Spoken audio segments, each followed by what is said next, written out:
تین کیٹیگریز اللہ تعالیٰ نے جنت میں دکھائی ہیں۔ ان الابرار یشربون من کاس کان مزاجھا کافورا، نیک لوگ خود ڈال کے پئیں گے، خود اٹھا کے کھائیں گے۔ یہ ہے بوفے سسٹم، بوفے لگا ہوتا ہے نا، آپے پاؤ تے آپے کھاؤ تے آپے پیو، تو یہ ایک بوفے سسٹم والی جنت ہے کہ جنتی ڈالتے ہیں پیتے ہیں۔ ایک اس سے اوپر وی آئی پی جنت ہے، یسقون فیہا کاسا کان مزاجھا زنجبیلا، کہ وہاں وہ بوفے سسٹم نہیں ہے، وہاں سرونٹ سسٹم ہے، نوکر۔ یہاں تو آپ کے پاس نوکر ہوتے ہی نہیں نا، تو بڑے سے بڑا مالدار بھی بیچارہ آپ پہ ہی موٹر صاف کر رہا ہوں، آپ پہ ہی میٹ صاف کر رہا ہوں، آپ پہ ہی پیٹرول پا رہا ہوں۔ تو کئی سال پرانی بات ہے، ایک نوجوان نے مجھے اپنی گاڑی میں بٹھایا، یہیں تمہارے انگلینڈ، مجھ سے کہنے لگا مولانا یہ 2.5 لاکھ پاؤنڈ کی گاڑی ہے۔ میں نے کہا اس کے میٹ کون دھوتا ہے؟ کہا ہم خود ہی دھوتے ہیں۔ میں کہا ساڑی سزوکی تھوڑے کول چنگی ہے، ساڈا ڈرائیور دھوندا ہے سارے۔ تو یسقون فیہا کاسا کان مزاجھا زنجبیلا، ایک وی آئی پی جنت ہے جہاں پلانے کے لیے نوکر ہوں گے، جہاں پلانے کے لیے فرشتے ہوں گے، جہاں پلانے کے لیے جنت کی لڑکی ہوں گی۔ میرے نبی کا فرمان ہے جنت کی لڑکی 7 سمندر میں تھوک ڈالے۔ میرے کتنے سمندری سفر ہوئے، ہر سفر میں میں یہ حدیث یاد کرتا ہوں تو پاگل ہو جاتا ہوں۔ سمندر 100 سمندر میں جنت کی لڑکی تھوک ڈال دے تو میرے نبی کا فرمان ہے سارے سمندر کا پانی شہد سے زیادہ میٹھا ہو جائے۔ لکان ماہ احلی من العسل، وہ کیا چیز ہے؟ سورج کو انگلی کے فنگر ٹپ دکھا دے تو سورج اللہ کی قسم نظر نہیں آئے گا۔ جیسے سورج کے سامنے ستارے غائب ہو جاتے ہیں، چہرہ نہیں، صرف فنگر ٹپ کے سامنے سورج غائب ہو جائے گا تو اس کا چہرہ کیسا ہوگا، اس کا ہاتھ کیسا ہوگا؟ بِأَيِّ بَنَانٍ تُعَاطِيهِ، میرے نبی کا فرمان، کن ہاتھوں سے تمہیں پیش کرے گی جام کہ اس کی انگلی کا ایک فنگر ٹپ سورج کو دکھا دو، سورج نظر نہ آئے، وہ پیش کرے گی۔ اور اس کے جسم پہ 100 جوڑے ہوتے ہیں، ایک جوڑا نہیں ہوتا، 100، اور ہر جوڑا دوسرے جوڑے میں نظر آتا ہے، اور اس کے جوڑوں کے اس کا جو فراق ہوتا ہے، اس کا جو لہنگا ہوتا ہے، وہ 3 میل کے دائرے میں گھوم رہا ہوتا ہے، 3 میل کے دائرے میں۔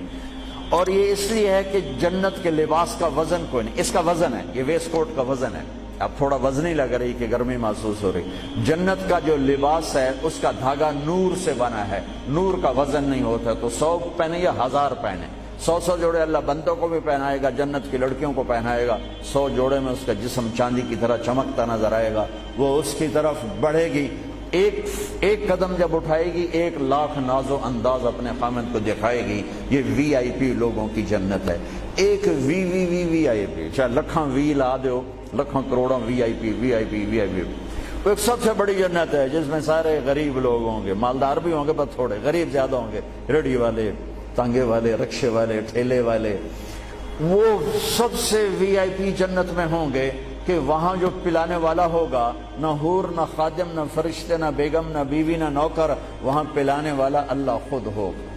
وَسَقَاهُمْ رَبُّهُمْ شَرَابًا طَهُورًا، وہاں پلانے والا خود میرا رب ہوگا، میرا اللہ ہوگا، میرا اللہ ہوگا۔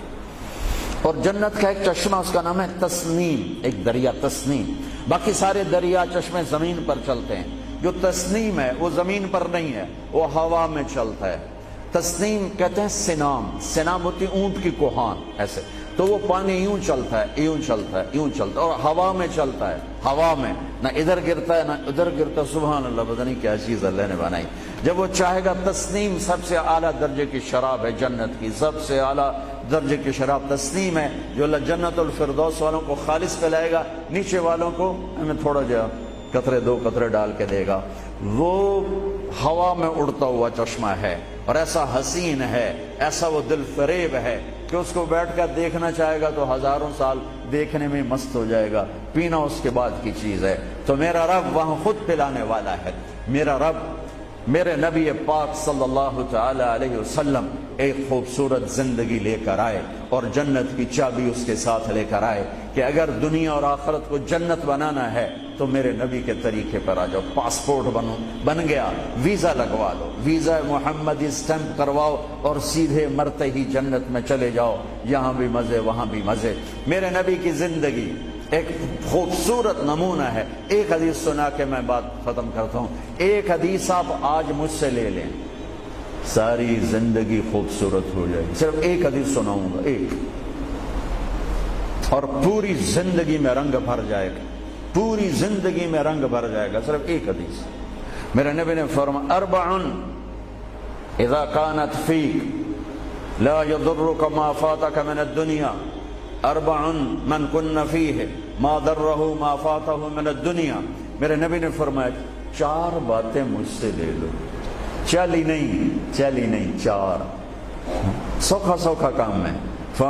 فرمایا میرے نبی نے صرف چار گلاں میرے کو لے لو تو موجاں کرو ویملے وچ بھی تے جنت وچ. صرف 400 نہیں, 4000 نہیں, 50 نہیں, 100 نہیں, 10 نہیں, 4. کہا میری امت چار باتیں مجھ سے لے لو, موج کرو, جہاں مرضی رہو موج کرو, موج ہی موج. کہا یا رسول اللہ, ارشاد فرمائیں. آپ نے فرمایا صدق حدیث, ہمیشہ سچ بولنا, جھوٹ نہ بولنا. ساڑھے تو پہلے تو ہی کلی اڑ گئی نا, وکٹ ہو گئی, کیچ آؤٹ نہیں, وکٹ. میرے نبی نے فرمایا صدق حدیث,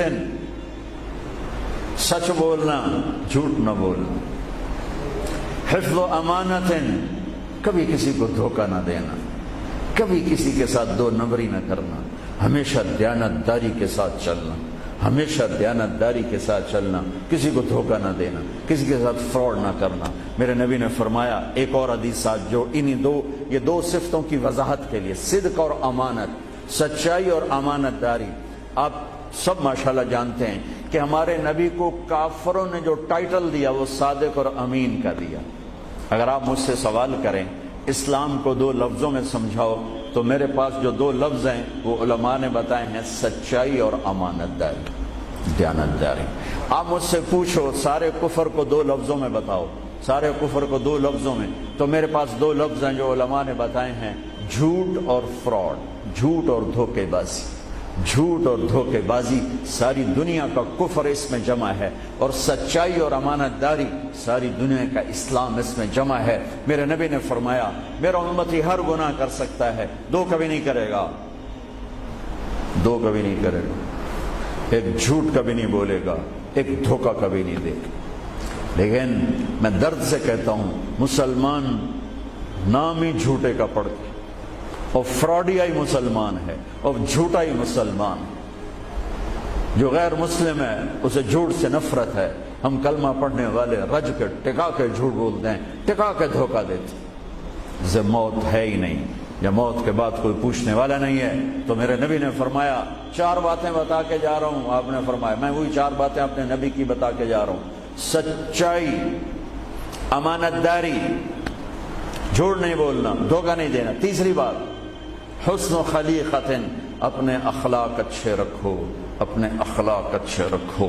معاف کرنا بھی سیکھو, معافی مانگنا بھی سیکھو, درگزر کرنا بھی سیکھو, اور جھکنا بھی سیکھو. سخاوت سیکھو, محبت سیکھو, دلداری سیکھو, تواضع سیکھو, عاجزی سیکھو, خدمت سیکھو, لوگوں کے سامنے بچھنا جھک جانا سیکھو. اکڑنے والے ٹوٹ جاتے ہیں, بچھنے والے کامیاب ہو جاتے ہیں.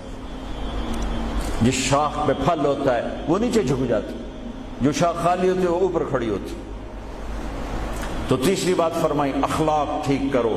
سارے اخلاق کا ایک جملہ بتا دیتا ہوں, سارے اخلاق کا ایک جملہ بتا دیتا ہوں. میرے نبی کا فرمان احسن الی من اساء الیک, جو تمہارے ساتھ برا سلوک کرے تم اس کے ساتھ اچھا کرو. ایک جملہ. برے کے ساتھ برا بننا یہ کون سی بڑی بات ہے؟ جو تمہیں پوچھتا نہیں اس سے پوچھو, جو تمہیں دیتا نہیں اس سے دو, جو تمہیں بد دعا دیتا ہے اس سے دعا دو, جو تمہاری غیبت کرتا ہے تم اس کو دعا دو, جو تمہاری برائی کرے تم اس کی تعریف کرو. پھر دیکھو اللہ کا غیبی نظام کیسے آپ کو ہوا میں اٹھاتا ہے, اڑاتا. تو تیسری بات میرے نبی نے فرمائی اخلاق اچھے کر لو. چوتھی بات میرے نبی نے فرمائی, چوتھی بات آخری بات, عفت فی طعمت, عفت فی طعمت, جہاں مرضی رہو رزق حلال کماؤ, حلال روٹی کماؤ, حرام نہ کماؤ, حلال کماؤ, حرام نہ کماؤ. کہ رزق حلال ایسی دولت ہے میرے نبی کی مجلس میں ایک صحابی بیٹھے تھے، سعد بن معاذ۔ آپ کی نظر ان کے ہاتھوں پر پڑی تو وہ بڑے سخت جیسے مزدوروں کے ہاتھ ہوتے ہیں، لوہے کی طرح۔ تو آپ نے ان سے پوچھا، سعد یہ تیرے ہاتھوں کو کیا ہوا ہے؟ کہ یا رسول اللہ میں بچوں کے لیے روٹی کماتا ہوں اور اس کے لیے دہاڑی کرتا ہوں، مزدوری کرتا ہوں، تو اس سے میرے ہاتھ سخت ہو گئے ہیں، تو آپ مجھے دیکھو۔ آپ نے ان کا ہاتھ پکڑا اور ایسے بوسہ لیا سب کے سامنے اور فرمایا بچوں کو حلال کھلاتے ہوئے، حلال حلال، شراب بیچ کے نہیں، جوا چلا کے نہیں، بچوں کو حلال کھلاتے ہوئے جو ہاتھ ایسے ہو جاتا ہے اس پر دوزخ کی آگ حرام ہو جاتی ہے۔ ایک حدیث بھائیو لے لو، میں لے لوں، میں بولنے والا بھی محتاج ہوں، آپ لے لیں، آپ سننے والے بھی محتاج ہیں، اللہ کی قسم دنیا بھی ہماری بن جائے گی، آخرت بھی بن جائے گی۔ تبلیغ کا کام ان خوبصورت صفات کو سیکھنے کی محنت ہے۔ آپ سب سے گزارش کرتا ہوں کہ اور زیادہ نہیں تو مہینے میں 3 دن ضرور آپ جایا کریں تبلیغ کے ساتھ، انشاءاللہ اس سے آپ کو بہت فائدہ ہوگا، بہت خوبصورت زندگی نصیب ہوگی۔ اور آخری بات یہ کہتا ہوں، اگر آپ کسی سے لڑے ہوئے ہیں تو اٹھ کر صلح کر لیجیے۔ اچھے 4 باتوں میں ایک بات ہے اچھے اخلاق، اور اچھے اخلاق والا کسی سے لڑ کے بیٹھ نہیں جاتا، اس سے راضی ہو جاتا ہے، اس کو راضی کر لیتا ہے۔ اگر آپ جہاں انسان رہتے ہیں وہاں جھگڑے بھی ہوتے ہیں، کسی سے آپ ناراض ہیں تو معافی مانگ لینا، معاف کر دینا، تو اللہ آپ کے پچھلے سارے گناہ معاف کر دے۔ اور میاں بیوی آپس میں لڑے ہوئے ہوں اور وہ آپس میں صلح کر لیں تو یہ صلح اللہ کو اتنی پسند ہے کہ اللہ دونوں میاں بیوی کے پچھلی زندگی کے سارے گناہ معاف کر دیتے۔ تو بھائیو محبت سے رہو، پیار سے رہو، اپنے نبی کی زندگی کو سیکھتے سیکھتے چلو، انشاءاللہ دنیا بھی ہماری ہے، آخرت بھی ہماری ہے۔ السلام علیکم۔